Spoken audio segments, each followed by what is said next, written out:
Bismillahirrahmanirrahim. Assalamualaikum warahmatullahi wabarakatuh dan selamat sejahtera semua. Saya Muhammad Azmi Muhammad Niza bersama rakan saya Firuz Izri Abu Bakar. Kami akan membentangkan hasil kajian kami yang akan dimuatkan dalam konferensi ini yang bertajuk persepsi belia terhadap tahap keselamatan akibat jenayah bukan fizikal di Malaysia. Umum mengetahui bahawa keperluan kepada persoalan keselamatan adalah sangat penting. Dalam teori hierarki Maslow yang sangat klasik menyatakan peri penting keselamatan adalah yang kedua selepas keperluan fiziologi. Keselamatan adalah berkait rapat dengan pencegahan jenayah. Dalam konteks Malaysia, jenayah boleh diklasifikasikan kepada dua kelas, iaitu jenayah indeks yang boleh kita klasifikasikan kepada kekerasan dan juga jenayah harta benda, dan yang kedua ialah jenayah bukan indeks. Pada waktu yang sama, persoalan ataupun kes jenayah bukan indeks seperti jenayah komersial dan juga jenayah-jenayah yang lain juga dilihat semakin meningkat. Ini kita dapat lihat dalam beberapa siri laporan akhbar yang menunjukkan banyak kes-kes yang berlaku yang boleh dikategorikan sebagai mengancam keselamatan, tetapi ia adalah bukan dalam bentuk kekerasan ataupun yang melibatkan harta benda.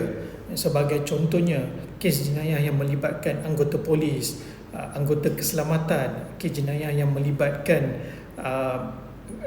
penjawat awam, immigration, juga kes-kes yang melibatkan penjualan IC, kad pengenalan ataupun penjualan pasport yang dilihat semakin kerap dilaporkan di media, dan ini semestinya memberikan satu persepsi yang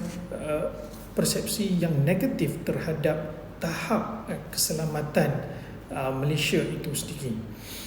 Oleh yang demikian, kami hadir dengan penyataan masalah yang akhirnya membuatkan kepada kajian ini, iaitu kadar jenayah semakin meningkat di Malaysia, dan ini dapat dilihat dalam laporan indeks jenayah 2021 sebagaimana yang dilaporkan oleh nambio.com yang mendapati persepsi dan perasaan ketakutan rakyat Malaysia adalah tertinggi di Asia Tenggara.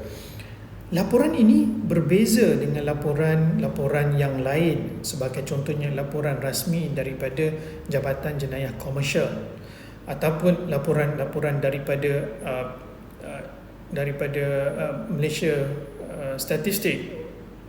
Tetapi laporan daripada Nambio ini ia merekodkan persepsi, soalan-soalan yang dikeluarkan ataupun soalan yang ditanya kepada responden adalah berdasarkan persepsi kes-kes yang telah berlaku, sebagaimana boleh dilihat di dalam slide di bawah. Oleh yang demikian, persepsi terhadap tahap keselamatan akibat daripada jenayah bukan fizikal adalah sangat penting untuk diukur, kerana ia boleh mewujudkan persepsi negatif, menggugat pertumbuhan ekonomi serta mengancam keselamatan negara. Dalam persoalan ini, kami menggunakan health belief model ataupun model kepercayaan kesihatan yang kami fikirkan sesuai digunakan bagi menjelaskan fenomena sosial ini. Oleh yang demikian, kajian ini cuba mendapatkan jawapan kepada 3 persoalan yang kami rumuskan sebagai objektif kajian, iaitu yang pertama, mengenal pasti konstruk yang boleh mengukur persepsi belia terhadap tahap keselamatan. Yang kedua, mengetahui tahap persepsi belia terhadap keselamatan, dan yang ketiga ialah mencadangkan model kepercayaan keselamatan berasaskan persepsi awam. Untuk itu, kajian ini pakai reka bentuk kuantitatif dengan pendekatan soal selidik dalam kalangan belia yang berumur 18 hingga 25 tahun. Dan untuk kajian ini kami telah dapat sebanyak 406 orang responden yang terlibat dalam kaji selidik ini. Kenapa kami fokuskan kepada belia? Kerana menurut laporan, belia merupakan golongan yang paling banyak terdedah dengan penggunaan media sosial yang baru, media baru. Belia juga yang paling banyak terdedah dengan risiko penipuan di internet, dan juga laporan yang didasarkan kepada persepsi belia yang paling banyak terlibat dengan penipuan. Oleh yang demikian, kajian ini kami telah lakukan, dan hasilnya kami mendapati bahawa terdapat 5 konstruk yang difikirkan boleh mengukur kepada persepsi belia terhadap tahap keselamatan. Konstruk-konstruk tersebut ialah yang pertama ialah konstruk keselamatan, kedua ialah kebimbangan, yang ketiga ialah halangan, yang keempat ialah motivasi, dan yang kelima ialah faedah. Kesemua konstruk ini diukur ataupun dimodifikasi berdasarkan kepada health belief model yang sebagaimana yang telah dinyatakan sebentar tadi. Untuk konstruk keselamatan, kami dapat mengetahui bahawa tahap persepsi belia terhadap keselamatan 84.7% responden merasakan tidak selamat dengan kes-kes yang berlaku dengan laporan-laporan yang wujud. 89.4% responden mempunyai persepsi negatif akibat penjawat awam terlibat dengan kes-kes yang berlaku. Seterusnya ialah dalam konstruk kebimbangan, 57.9% responden menyatakan rasa bimbang sekiranya mereka boleh terjebak di dalam aktiviti-aktiviti penipuan ataupun scam-scam yang berlaku. 95.9% belia menyatakan bahawa mereka sangat bimbang dengan jenayah rentas sepadan yang berlaku. 92.7% belia merasa bimbang makau scam sebenarnya mengancam keselamatan negara. 98% responden menyatakan kebimbangan mereka, persepsi kebimbangan terhadap sindiket kad pengenalan yang difikirkan mengancam keselamatan negara, dan 98% juga responden menyatakan bahawa sindiket pasport sebenarnya mengancam keselamatan negara. Dalam konstruk halangan, kami mendapati 94.8% responden menyatakan bahawa sikap tidak jujur penjawat awam sebagai contohnya ataupun pelaku yang melakukan kesalahan, dan ini merupakan halangan bagi perkara ini. 92.9% responden menyatakan bahawa etika adalah sangat rendah. Etika penjawat awam ataupun etika pelaku adalah sangat rendah, dan ini merupakan halangan bagi perkara ini. Dan 91.6% responden menyatakan bahawa mereka mempunyai persepsi wujudnya ugutan terhadap penjawat awam. Dan ini kita boleh lihat terhadap beberapa laporan-laporan akhbar yang dinyatakan daripada tahun 2020 hingga 2022. Begitu juga dengan wujudnya halangan. 89.6% responden menyatakan bahawa wujud halangan dalam konteks adanya sindiket yang melindungi, dan ini kita dapat lihat dalam beberapa laporan akhbar yang melibatkan pegawai immigration, pegawai custom dan sebagainya.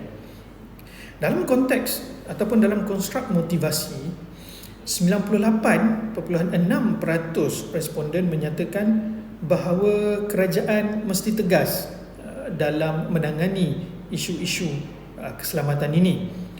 97.8% responden menyatakan bahawa perkara ini mesti dihapuskan.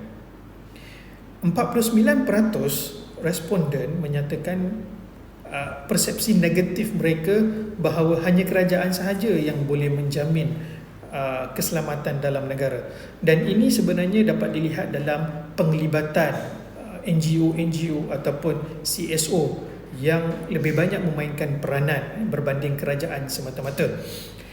Motivasi juga boleh dilihat dalam konteks 50.7% menyatakan bahawa hanya anggota keselamatan saja yang mampu menjamin. Dalam konteks ini juga kita dapat lihat belia mempunyai persepsi ataupun belia mempunyai motivasi persepsi CSO NGO juga memainkan peranan yang besar dalam menjamin keselamatan. Dan 24.3% menyatakan bahawa mereka tidak bersetuju ahli politik sahaja yang boleh menjamin kepada keselamatan negara. Dalam konteks konstruk faedah, 88.9% responden menyatakan bahawa peranan agama sebenarnya boleh menjamin kepada daripada perkara ataupun jenayah bukan fizikal ini daripada berlaku.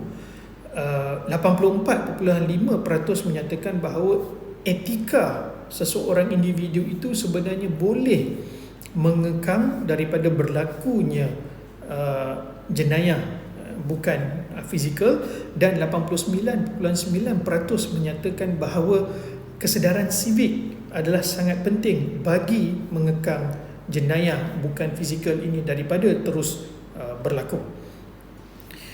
Maka kajian kami dapat membuat kesimpulan bahawa ada 5 konstruk yang boleh mengukur persepsi terhadap keselamatan akibat kes jenayah bukan fizikal. Konstruk-konstruk yang telah dinyatakan ini semuanya adalah berdasarkan kepada model kepercayaan keselamatan yang diubah-suai daripada model kepercayaan kesihatan ataupun HBM.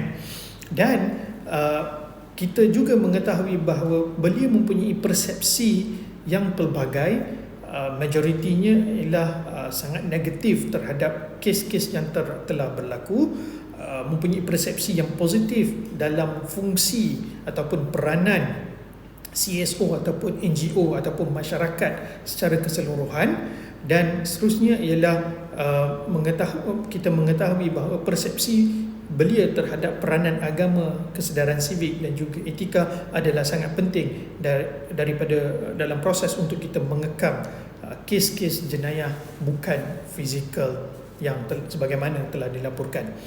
Oleh demikian, itulah kajian ataupun hasil dapatan daripada kajian kami, dan kami berfikir bahawa model kepercayaan keselamatan ini perlu ditambah baik, perlu dibuat kajian yang lebih mendalam ataupun yang melibatkan lebih besar responden. Sekian, terima kasih.